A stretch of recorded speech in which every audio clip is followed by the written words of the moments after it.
For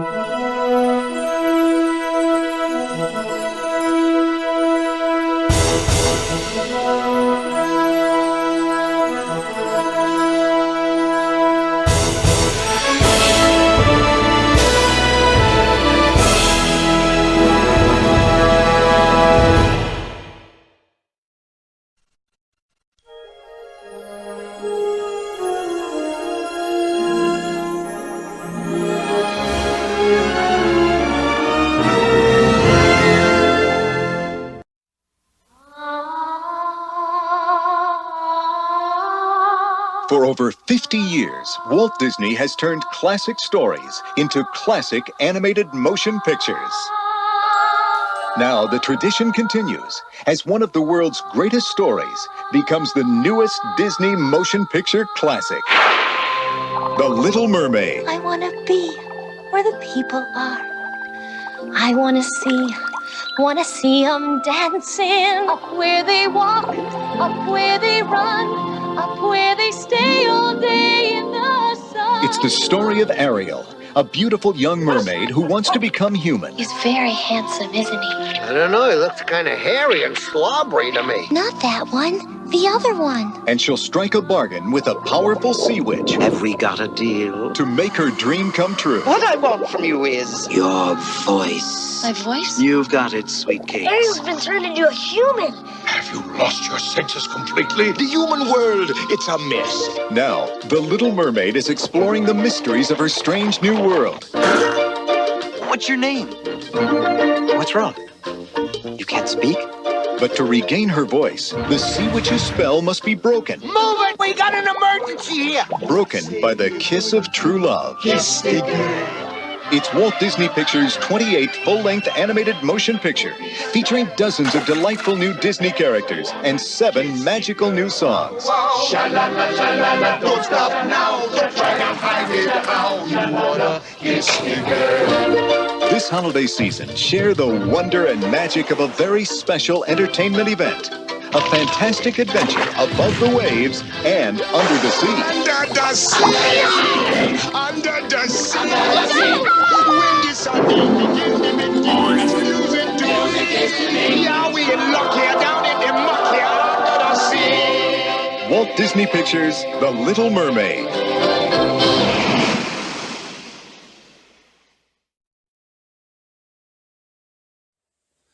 Well, howdy, folks. Today's the day we begin the Disney Renaissance Marathon. As many of you well know, the Disney Renaissance was a period of Walt Disney feature animation where they produced a string of hits that took over for a decade. As a matter of fact, it went down as one of the greatest Hollywood comebacks ever. And this was a period from 1989 to 1999, and the Walt Disney feature animation was in full swing.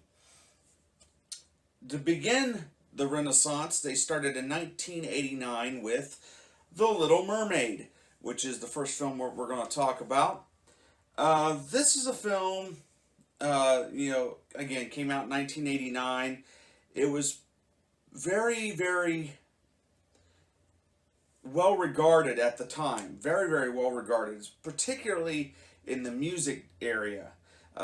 This is the first film where Disney brought on the songwriting team of Alan Menken and Howard Ashman, who were coming off the success of Little Shop of Horrors, both stage and the film adaptation.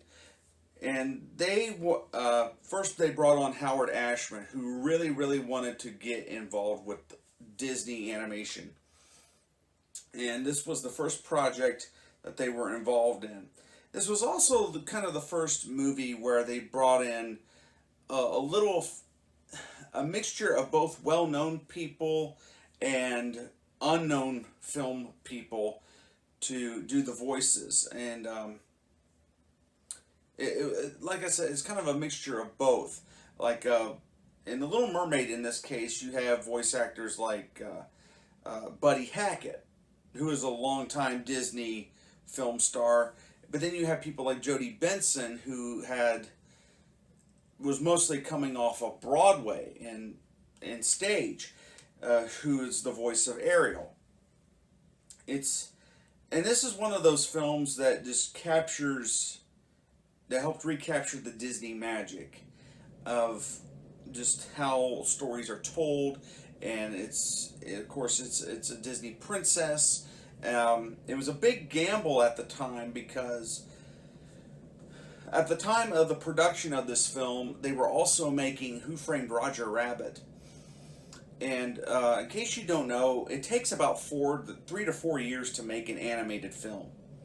So, yeah, with Who Framed Roger Rabbit being in production, they were also in production on The Little Mermaid.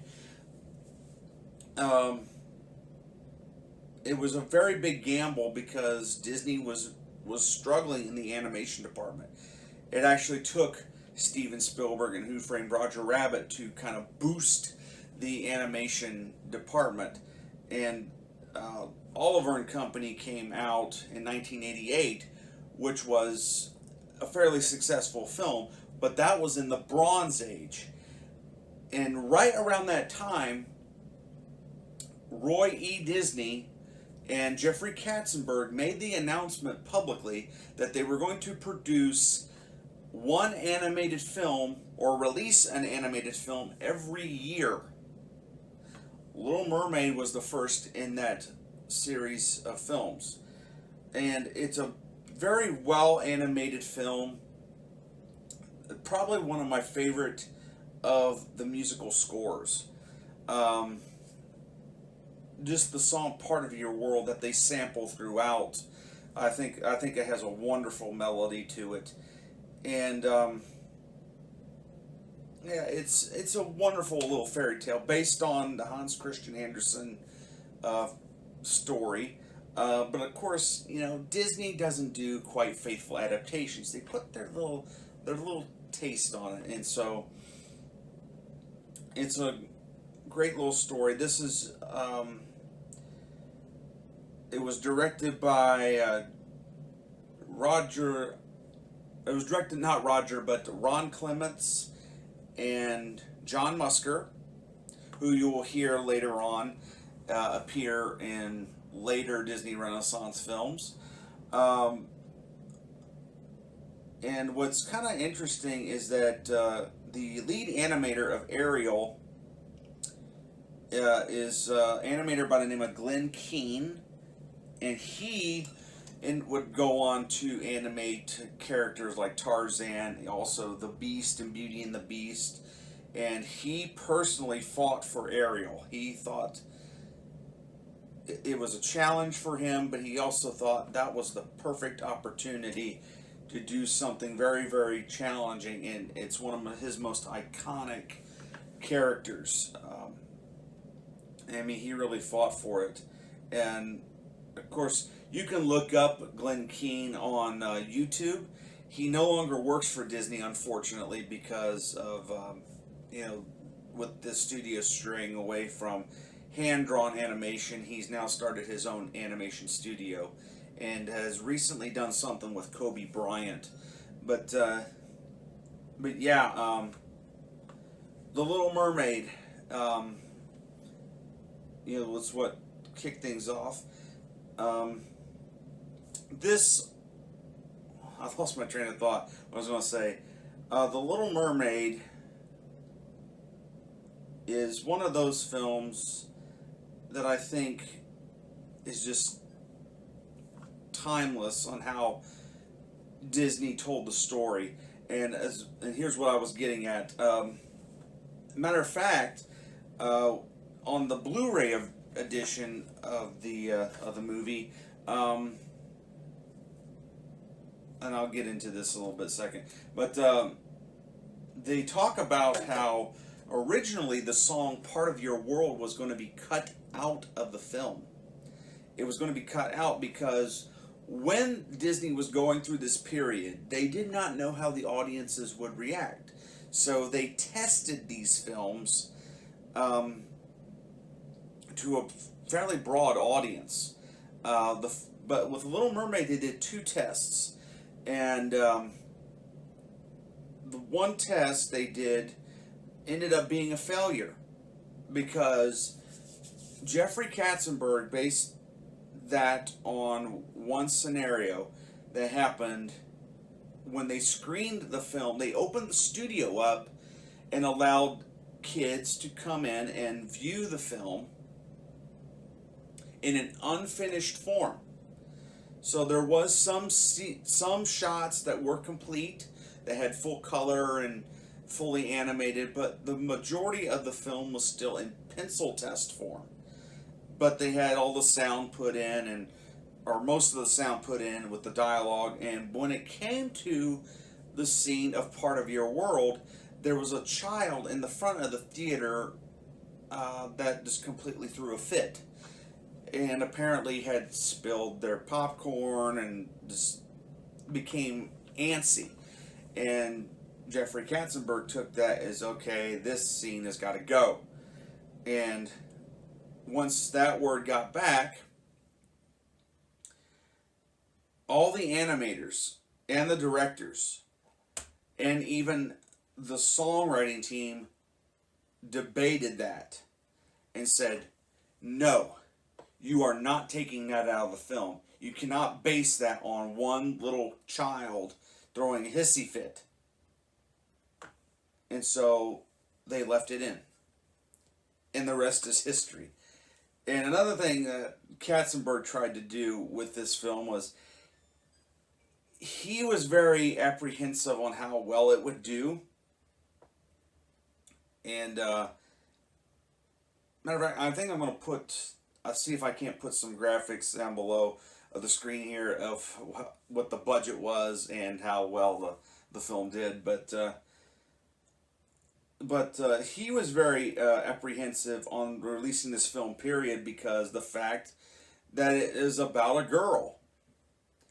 And he went on past figures and saying, well, boys' pictures tend to do better than the girls do. Well, that's not exactly true. If anyone ever watches this movie, there's something in here for both genders. There's stuff in there for the boys. There's stuff in there for the girls. It is a G movie. It's not going to play to just, certain people. But yeah, The Little Mermaid is the first film in the Disney Renaissance. It's a wonderful film. It's really well-made film. Still holds up. Now, what I was going to get to about this Blu-ray here, when they brought this out a few years ago, can't remember when, it was 2013, okay, so it was more than a few years ago. Disney actually recalled this Blu-ray because there is one continuity error, and it takes place during the Part of Your World sequence, and it's just a shot where Flounder watches Ariel come down, and then it cuts to a shot of Ariel coming down. Well, that's supposed to be reversed. So you're supposed to see Ariel come down, then cut to Flounder watching her come down. It's just little stuff like that. And Disney actually said, we apologize for this. Please submit your discs back to the Walt Disney Company, and we'll send you another Blu-ray within 2 to 3 weeks. Well, I wasn't going to do that just over one simple shot being switched. I was not going to do that. So, hey, all I got to say is, Disney, next time check your quality. Yeah, The Little Mermaid. That's the first in our Disney Renaissance Marathon. Tomorrow we'll be taking a look at The Rescuers Down Under. Yeah, and that has a little bit of an interesting story along with that as well. So, from me to you, see you later.